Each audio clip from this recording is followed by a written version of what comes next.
안녕하십니까. 이어서 경남 뉴스입니다. 내일이면 벌써 10월입니다. 경남 곳곳에서 가을 축제가 풍성하게 열리는데요. 진주 유등축제를 시작으로 코스모스 축제와 국화축제까지 가을 정취가 물씬 느껴지는 축제 소식 차주아 기자가 전합니다. 진주 남강변을 따라 형형색색의 유등이 띄워졌습니다. 10월 첫째 날부터 열 하루 동안 이어질 진주 남강 유등축제입니다. 올해 주제는 물, 불, 빛, 그리고 우리의 소망. 모두 7만 7천여 개의 등이 진주성과 남강 주변을 밝히며 관광객을 맞을 채비에 한창입니다. 작년보다 약 한 4천 개 정도 이상 더 늘었습니다. 그리고 이제 등도 안에 LED 등으로 바꾸고 재질 좋은 것을 했고. 진주 유등축제 입장은 올해부터 유료로 바뀝니다. 성인은 10,000원, 초등학생부터 고등학생, 장애인과 국가유공자 등은 5,000원을 내면 입장할 수 있습니다. 유료로 전환되면서 지난해보다 전시 등이 4천여 개가 늘었고 시민의 사연을 담아 3만 5천여 개의 소망등을 띄우는 행사와 수상 불꽃쇼 등 볼거리와 즐길거리도 대폭 늘었습니다. 하동에서는 푸른 들판 가득 파스텔빛 코스모스가 화사하게 피었습니다. 마을 주민들이 40만 제곱미터터에 코스모스와 메밀꽃 씨앗을 뿌리면서 시작된 축제는 올해로 9회째. 꽃물 들이기, 메밀묵 체험 등 다양한 행사가 다음 달 4일까지 이어집니다. 또 남해에서는 제6회 독일마을 맥주축제가, 창원에서는 10월 말부터 가고파 국화축제가 이어지는 등 10월의 경남이 가을빛으로 물들고 있습니다. KBS 뉴스 차주아입니다. 오늘 새벽 0시 10분쯤 밀양시 신대구 부산고속도로 대구 방향 밀양 나들목 주변에서 택시와 고속버스, 승용차가 잇따라 추돌했습니다. 이 사고로 택시 운전자와 승객 등 2명이 숨지고 승용차 운전자 등 2명이 다쳐 병원으로 옮겨졌습니다. 경찰은 승용차 단독 사고가 난 것을 뒤따르던 차량이 뒤늦게 발견하면서 2차 사고가 난 것으로 보고 정확한 사고 경위를 조사하고 있습니다. 국민안전처의 국정감사 자료를 보면 2011년부터 올해 6월까지 경남 지역 전통시장 화재는 42건으로 서울 52건에 이어 전국에서 두 번째로 많았습니다. 전국적으로는 전통시장 화재가 310건으로 전기적 요인에 의한 화재가 절반인 50%를 차지했고 담배꽁초를 비롯한 부주의가 25%, 원인을 알 수 없는 화재가 11%였습니다. 39사단을 함안으로 이전해주는 대가로 창원시가 전체 부대 면적의 33.49%를 민자사업자에게 넘겨주기로 했습니다.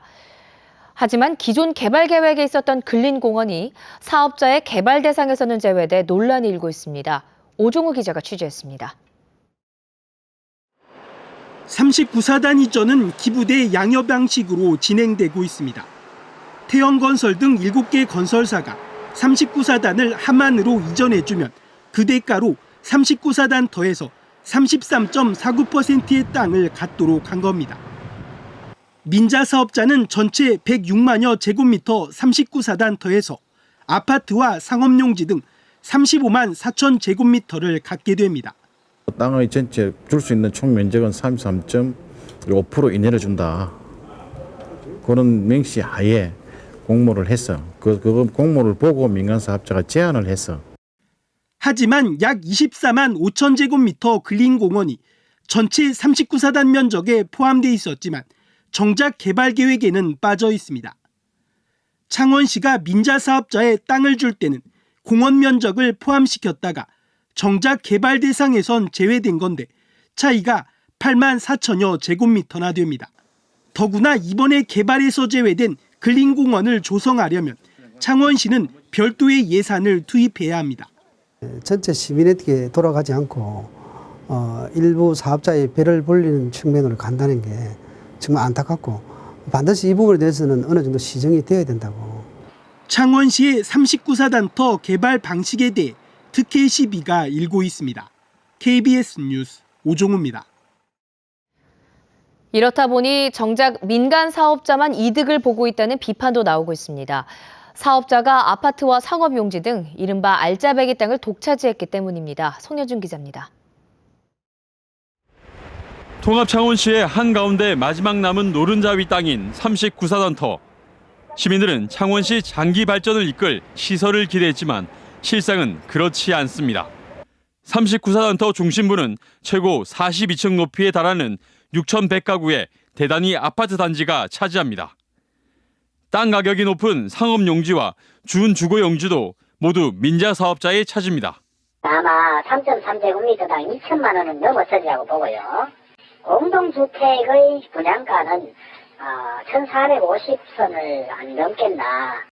민자 사업자가 어차피 33.49% 이상은 차지하지 못하는 만큼 초중고등학교가 한 곳씩 들어서게 됐는데 분양에 유리한 학군이 조성되는 겁니다.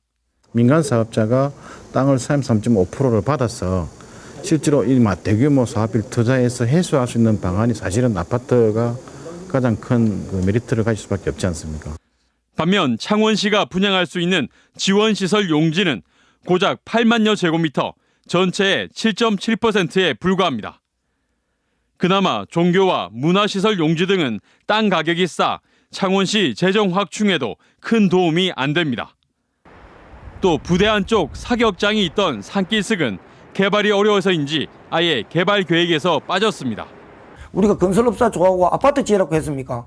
행정타운이나 우리 주민들이 쓸 수 있는 공간을 만들려고 우리가 이 점을 계속 요구를 했는데 39사단터 개발이 공익 목적보다 민자 사업자가 분양하기 딱 좋은 아파트 단지일 뿐이라는 반발이 커지고 있습니다.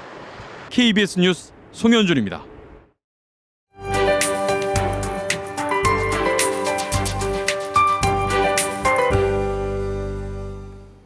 나흘간의 추석 연휴 즐겁게 보내셨나요? 오늘은 출근하실 때 우산 꼭 챙기셔야겠습니다. 늦은 오후 서부 지역을 시작으로 점차 경남 모든 지역에 비가 내리겠습니다. 예상 강수량은 50에서 150mm로 특히 남해안 지역에 시간당 30mm 이상의 강한 비가 지나겠습니다. 비가 내리면서 종일 선선한 날씨가 예상됩니다. 위성 영상 보시면 우리 지역에는 구름량이 가득한 모습이고 이 구름대는 점차 비구름으로 바뀌겠습니다. 현재 창원은 17.4도로 대체로 15도 안팎에서 시작합니다. 한낮엔 밀양이 23도, 창원이 22도로 어제보다 4, 5도가량 낮겠습니다. 서부 지역은 거창과 합천을 제외한 모든 시군에 호우 예비특보가 내려졌습니다.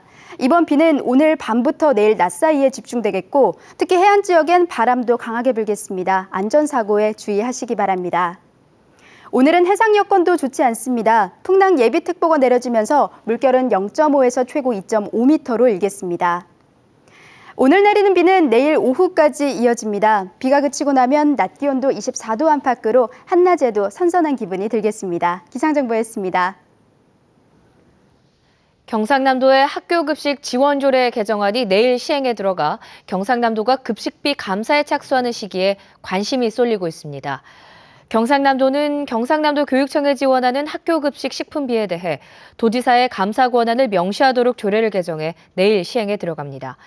경상남도는 도의회가 특위를 구성해 내년 1월을 기한으로 급식비에 대한 행정사무 조사를 하고 있어 이와 감사를 병행할지 내년 이후 별도 감사를 할지를 검토하고 있습니다. 마산항으로 들어오는 일본산 고철의 방사능 검사가 여전히 부실한 것으로 나타났습니다. 관세청 국정감사 자료를 보면 올해 마산항으로 우리나라에 들어온 일본산 고철 82건 가운데 14건, 17%만 검사를 한 것으로 확인됐습니다. 이 같은 수치는 검사율이 가장 높은 광양항 82%에 한참 못 미치는 수준인데다 인근 부산항 23%보다도 낮습니다. 경부선 밀양강 철도 교량에 대한 개량 사업이 추진됩니다. 한국철도시설공단은 836억 원의 사업비를 투입해 경부선 밀양강 철도 교량을 개량하기로 하고 다음 달 실시 설계에 들어간다고 밝혔습니다. 밀양강 철도 교량은 하행선이 1903년에 건설되는 등 100년 이상 경부선 철도의 대동맥 역할을 해왔지만 그동안 소음이 심하고 교각 사이 거리가 좁아 홍수에 취약했습니다.